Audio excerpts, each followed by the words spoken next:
సంఖ్యాకాండము 13వ అధ్యాయము.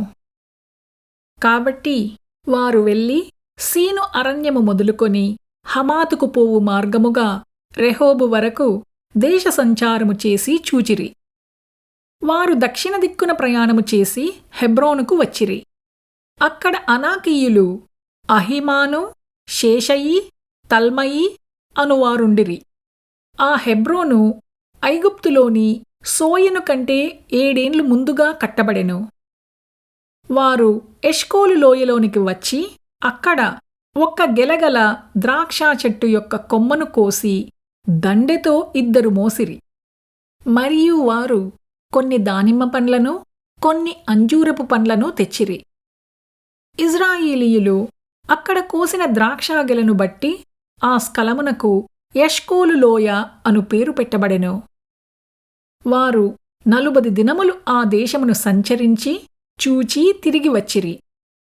అట్లు వారు వెళ్ళి పారాను అరణ్యమందలి కాదేశులోనున్న మోషే అహరోనుల యొద్దకును ఇజ్రాయేలీయుల సర్వసమాజమునొద్దకును వచ్చి వారికిని ఆ సర్వసమాజమునకును సమాచారము తెలియజెప్పి ఆ దేశపు పండ్లను వారికి చూపించిరి. వారు అతనికి తెలియపరచినదేమనగా, నీవు మమ్మును పంపిన దేశమునకు వెళ్ళితిమి. అది పాలు తేనెలు ప్రవహించు దేశమే. దాని పండ్లు ఇవి. అయితే ఆ దేశములో నివసించు జనులు బలవంతులు. వారి పట్టణములు ప్రాకారము కలవి. అవి మిక్కిలి గొప్పవి. మరియు అక్కడ అనాకీయులను చూచితిమి. అమాలేకీయులు దక్షిణ దేశములో నివసించుచున్నారు. హిత్తీయులు, యబూసీయులు, అమోరీయులు కొండదేశములో నివసించుచున్నారు.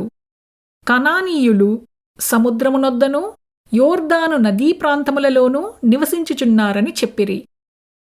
కాలేబు మోషే ఎదుట జనులను నిమ్మలపరచి, మనము నిశ్చయముగా వెళ్ళుదుము, దాని స్వాధీనపరచుకొందుము, దాని జయించుటకు మన శక్తి చాలుననెను. అయితే అతనితో కూడా పోయిన ఆ మనుష్యులు, ఆ జనులు మనకంటే బలవంతులు, మనము వారి మీదికి పోజాలమనిరి.